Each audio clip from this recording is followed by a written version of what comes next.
Bande konanga ya bolingo eza toujours ngai.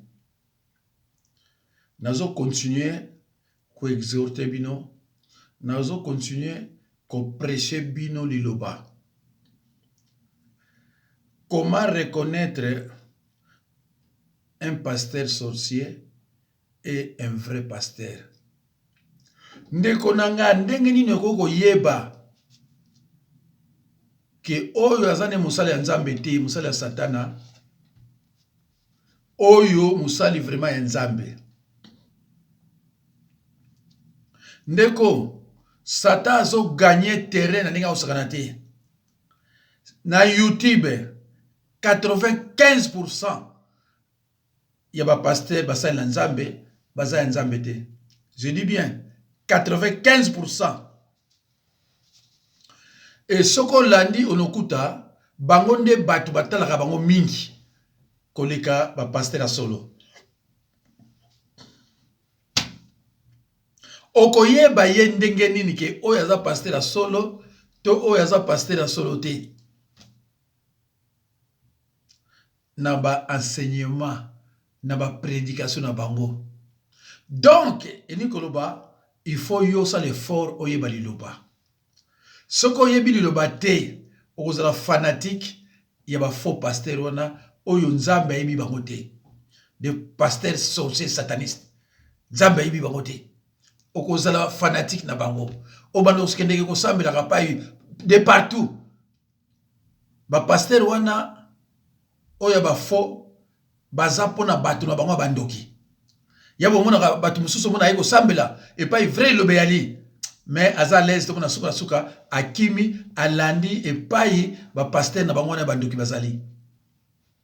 Parce que mutu oyo alingi liloba, mutu alingi nzambe et pas ya kuti vrai liloba akotika mote. Mais non akotika ondeni. Akotika ondeni. Ndeko okoyeba ye à partir de la prédication et enseignement na ye. Otala makambo yazo koteya si ezali conforme na parole de Dieu. Yangwana na balère nyonso. Examinez les écritures. Tala on azo ko prêcher yo. Ce que ça conforme na Bible neti ba croyant ba chrétien de Béret. Parce que dans le Bible c'est ba croyant funa tia né de nouveau. Parce que dans le Bible ba croyant ba musulman ba croyant ba ali. Et pas ebele ba croyant ba ali. Église yo kendeke. Neti ya ba Marcelo et ces églises ils a secte. Oh ya brosta ils a secte. Et c'est belé ya ba wale ça ba mukuna. Nyonso les gens ba secte. Secte zanini. Tout mouvement religieux qui prêche un autre évangile. Ya mona ba bengaka secte. Bon moni o muso auto bo mabatu kalambai na stade. Donc yo mo comprendre déjà que c'est un sorcier sataniste, c'est un sataniste. Donc ceux qui yo va prévenir yo, mais au bon kondima, ozo kende kuna posa mon luba, na ki tribalisme na yo, italio. Mais moi je vous préviens, attaquez mon sale ensemble.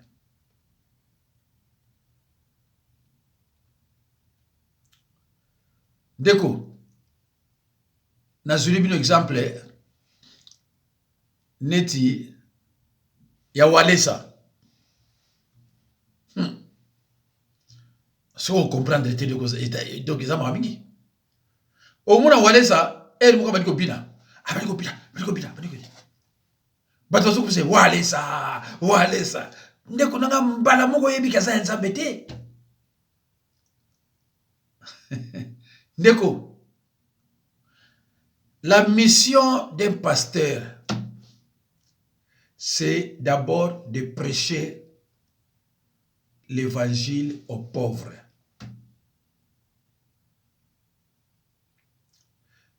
De libérer les captifs,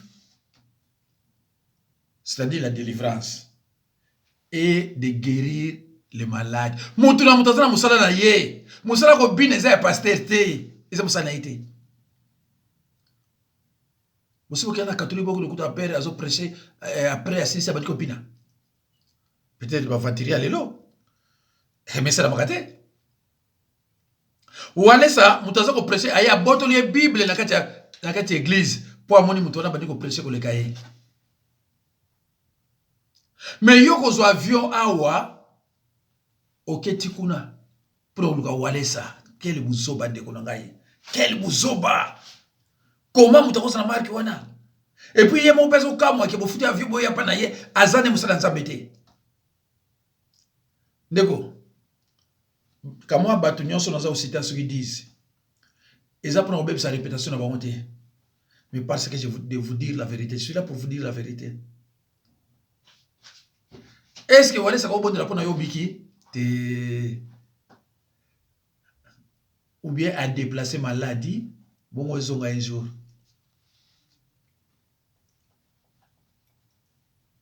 Pesa kaka bate ya moko prédication moko wale sa teya ya bien.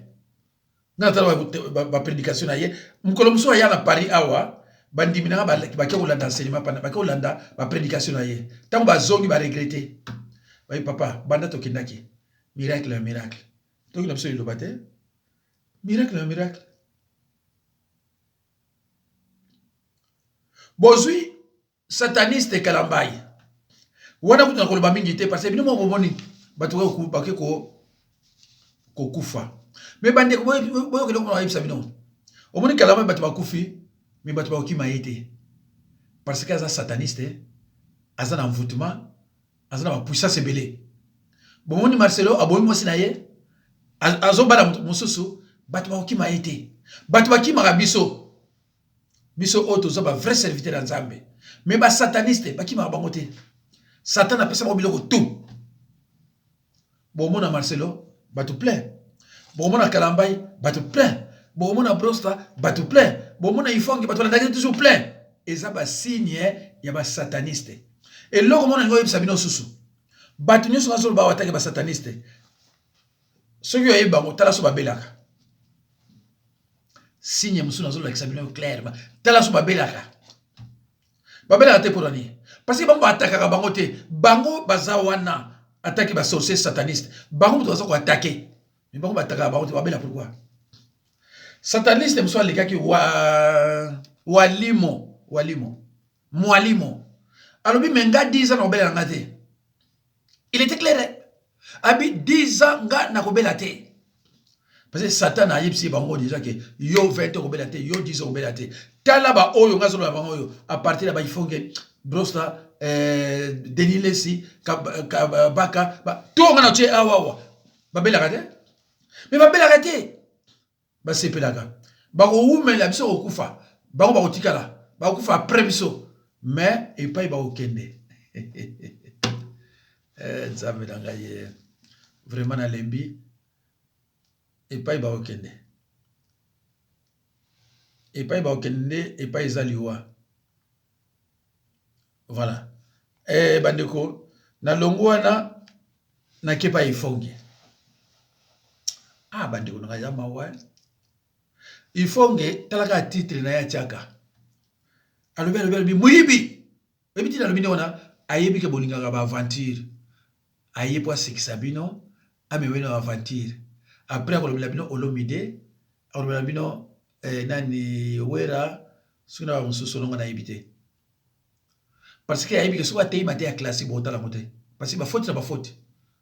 Vomi ayi la bino wera tout ça. Yamona petit mot ya suki évangile suki nani alobaka na yeme qu'est-ce que les noms de ces gens-là viennent faire dans l'évangile mais ndenge na lobi awa bokolanda ye toujours soko moni mutu na internet aza na étiquette ya musali ya nzambe atie liloba mokolo moko esali 8000 10000 aza ya nzambe te Oya Nzambe, tala na internet, même il y a maté ya kitoko. Au mona 300 personnes, 500, 1000.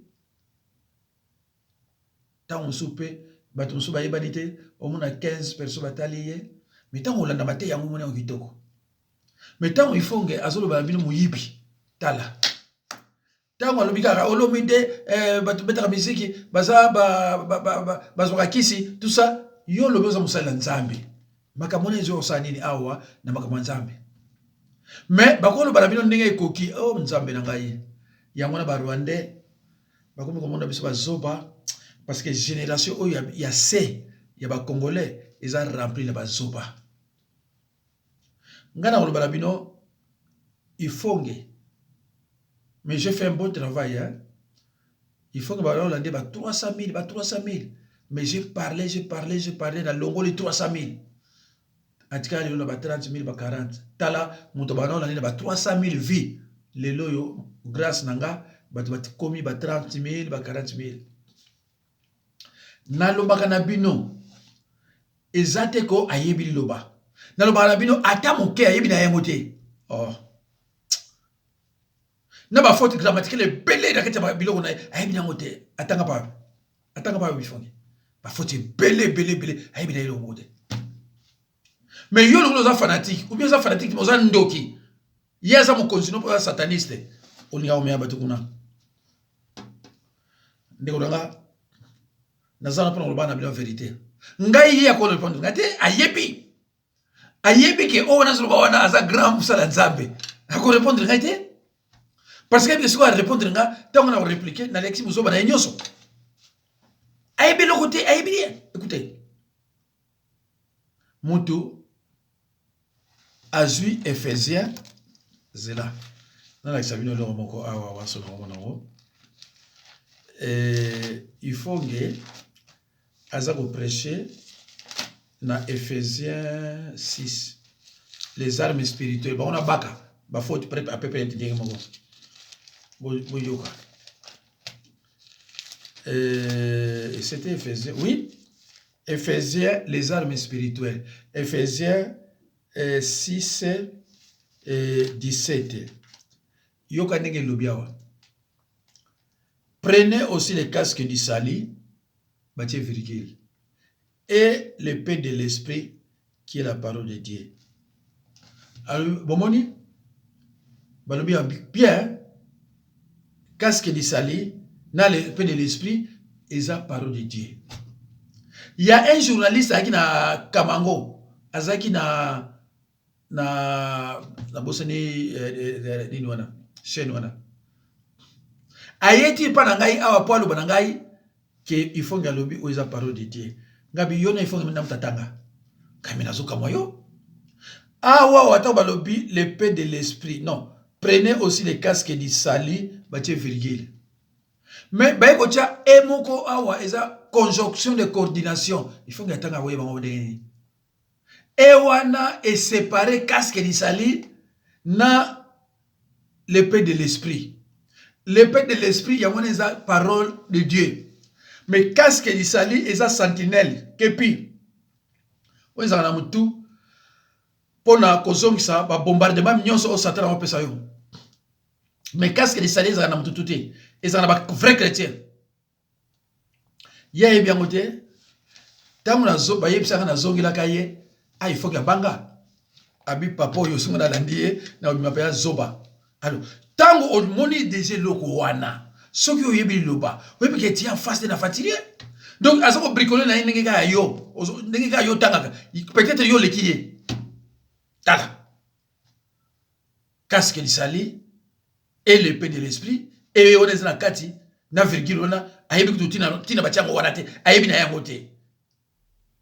Mais moi j'ai reproché une femme à sa universitaire, t'as dit mais maman, même yo universitaire on s'en faut que Abio no papa biso kanisa ile kula ya uti kuna auti wapi muta uti kuna ayela onini mais kwa pato koza na buzo batina niveau wana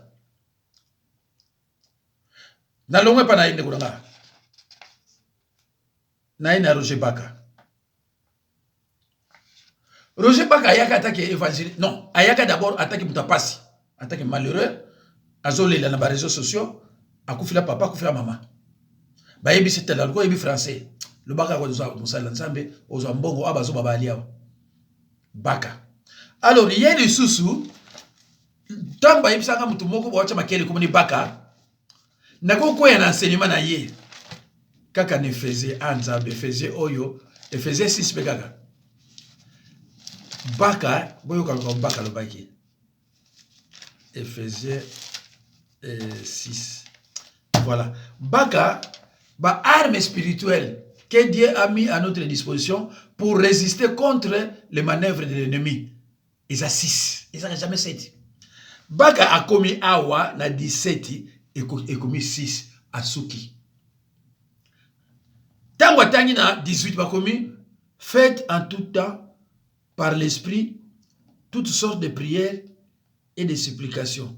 Veillez à cela avec une entière persévérance. Oulala, baka kote liango, apesi 7 armes, atiena prière. Tant on a tali nga bimé c'est na fatilier.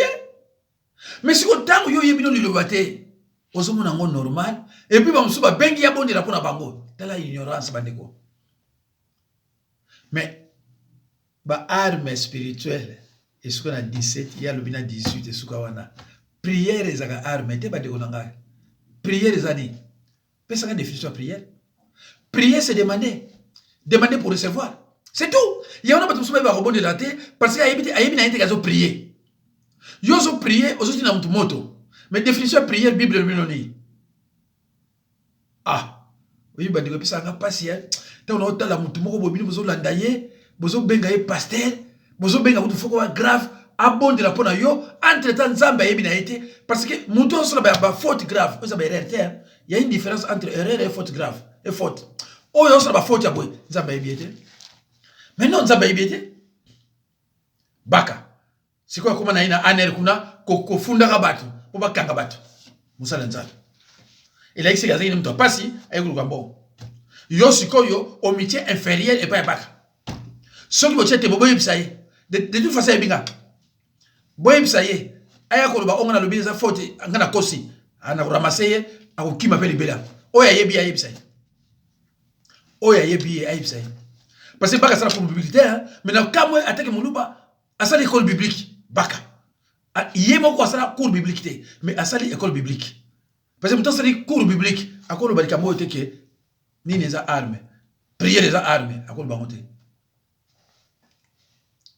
Alors, tolongo na baka, tokena mukuna, de toute façon mukuna bino boyebi, un violeur à mes armes, un violent par la côté, mukuna, un assez catcher ce qui boxer ce qui n'a dit.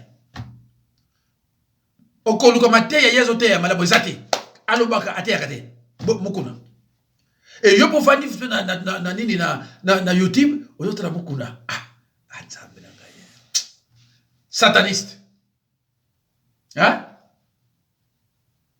Libala na yeba supporter on ba paya. Mukuna.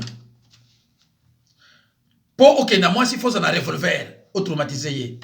Ba villageois oyo na mboka, ba na ko zo ba se kitoko te. Ba yena nini allez, ba dio zo ba se kitoko. C'est bizarre. Tout le monde a mukuna, tout le monde a mukendi. Mukuna violé à mes armées. Tout le monde a mukendi. Nazo la kisabino ndenge ko luka oyeba o musala nzamba bien o musala faux. Mukuna violé à mes armées. Muluba. Mukendi condamné pour viol. Kutu bazo luka yazo kwa kuna pa kuna beta 10 ans. Hein? Ala ma mutu moko boy. Mukendi muluba. Faux pasteur. Yo peut-être qu'on vend dans mateya mutoyo. Et l'on y a yebi. Yé l'on y a yebi na mateya. Est-ce qu'il y a ko boni la pona obiki? Moko so les gars awa bon, yé na lobité gaza sataniste parce na yebité. Prophète Mboko. Bon, yé à sataniste était je crois pas société, mais c'est un aventurier, yebité le baté. À l'équipe à Limia. Abani kote ya mwasi a kote ya na église mama na ngai bandimi ba ramasser ye ngai so na leki par exemple ya limi na ko le kapa ya limi ate mais par exemple nazo prêcher que mwasi a ko prêcher na église te muto corriger nga wala te muto corriger nga la te nga za likona bango nyonso wana bandimi muto corriger nga za la te yo za mondimo ya corriger nga nani okoloba mo corriger nga te. Mais beaucoup de corriger et puis même ils font même nani oh bazakane wana na bosel comme nai particulier ils font bazo alimia bazo corriger beaucoup azolo baza prophète bango bazo corriger ye Ngai, ce n'est pas il faut ou bien Ali même doit corriger Oyangai. Ah non. Voilà. N'a pas si on dit hein. Brosta azotaya anniversaire ya grave na église. On comprend déjà que ça rien. Jamais on a brosa aote ya le banzambe. Kaka tata na yo, mama na yo, bako koka yo te, bako sala yo boy. Pas ça nzambe. Jamais on aote ya amour, amour. Jamais on aote ya ta parabole moko parce que ayebi ngote, ngote ngondeni. Yate ya makama sorcellerie parce que ça kuna. Makamani ya ngote ya petit wana. Eloni ya ngote ya penake batwa yoka. Bazo ya bango so babo manaka évangéliste après bon ben pasteur. Pasteur ça titre mo basala na ngote. Ce n'est pas n'importe qui t'appelé pasteur. Ah mais non. Pasteur la titre mo basala. Ce n'est pas n'importe qui. Bozo menga ba diacre. Pardon. Congolais. So amon ta simi Bible pasteur. Même yom to landanga mobali. Simba ka Bible bien libanda ba bingo ba mo pasteur. Ozuka mani lo ba mo amuke. Obi yo, so quel mobali ils a péché tout ça. Ba betu ba boko babi pasteur. Et le bon à ça l'église. Mais ezana maté ya oyo akoka kote ya moté. Batuneti ba brosta pesa ba parabole de talent. Akote ya moté ni. Bato du son atangi awa. Parabole de talent oppression ni. Même quand la parabole du semer na monaki mutumo wa benga docteur na wapi na Bruxelles, docteur Bileli. Tant on a tchaki pression, bon, il y a l'habitude de sataniser et tout ça, mais aïe bilio bate. Tant on a tchaki pression, na ke na Bruxelles, na Woluwe. Mon dim tozaki na ye, amoni ba parabole du semer, oyo nani Bileli qui se prétend être docteur ateyaki abani ko landanga ah papa mama mingi mais oyo azo bibenga ma docteur azo prêcher boy na pesa ngamo apesa totali boy et puis so mawa na ibona ko répondre ye soko ayeba ki ndenge nini to luka on a répondre ye a supprimer na episetika mama bangi pour répondre ye à supprimer. Même petit wana abibenga ka docteur oyebi ke bateya teya kanga mona comprendre kate. Quand même muto ko changer bana na nzambe ndenge. En plus un docteur, aux titres ba docteur, kalata zengine frère, azo critiquer ba pasteur. Ba ona ifonge. Le lo comme docteur. Na kasa mutaza muluba bia za muluba ta so muto kisangani.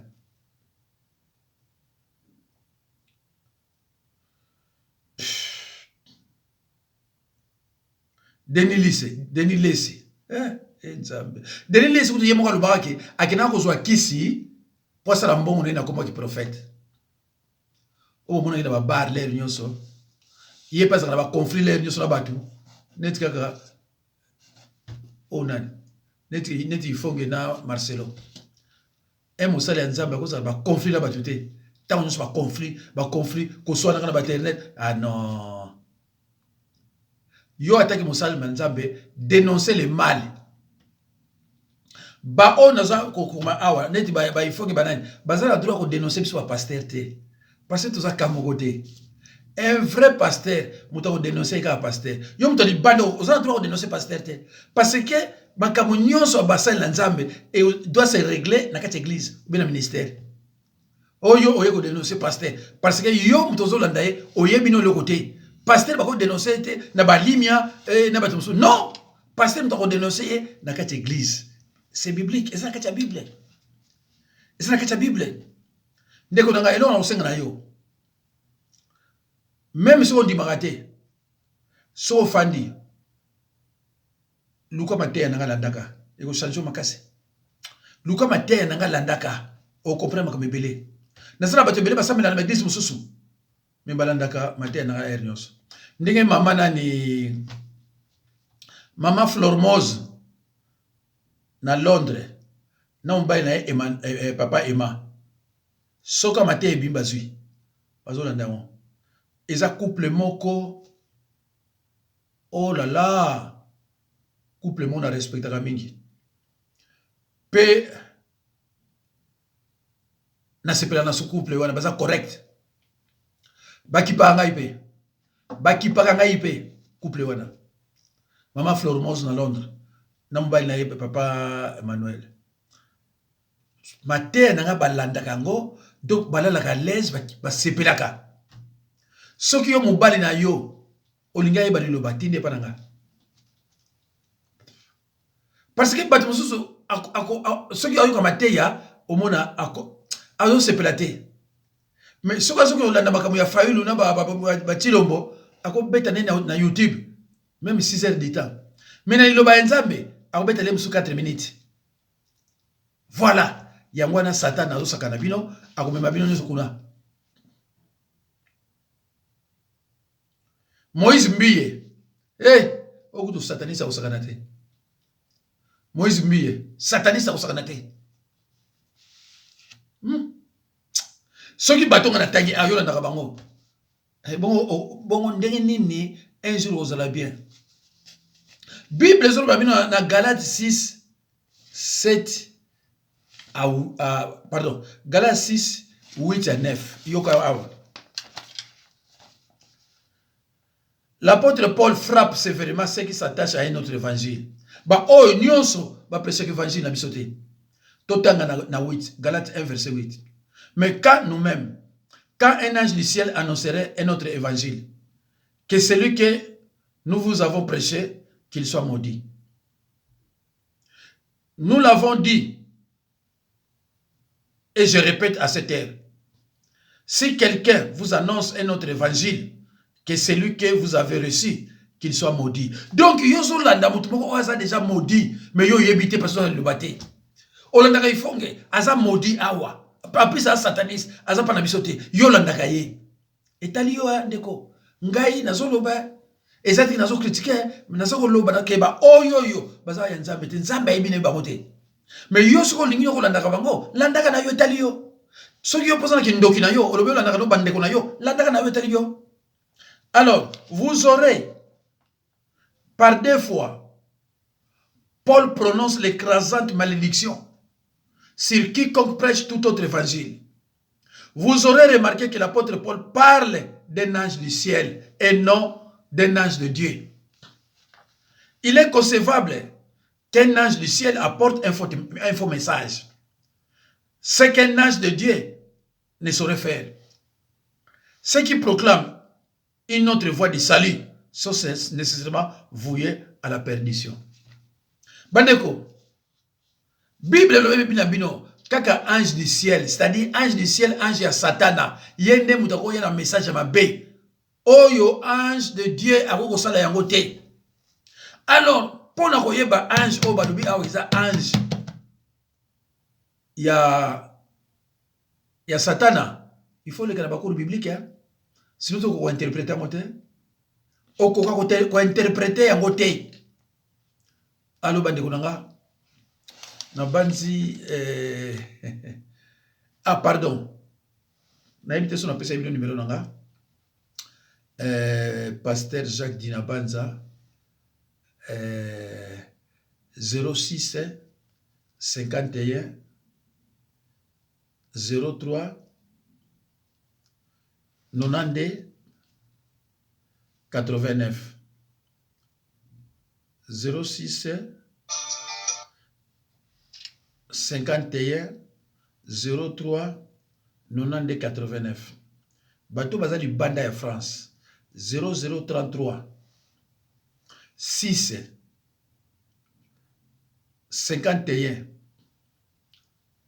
03 92 89 Bolo banapesa kamba mba banapesa malepe 0033 51 non 0033 6 51 03 92 89 mbote mingi na mama futa bazana minute na New York bangona papa Jean-Claude Makwiza na bana bango mibale na pesi bango mbote mingi nzamba pambola bango na yebi ekalate bazo zonga baya kolanda ba cinéma na bango mama futa titi mafuta mama ya Cologne na Allemagne actuellement na New York Nzambe pambola bino, merci beaucoup.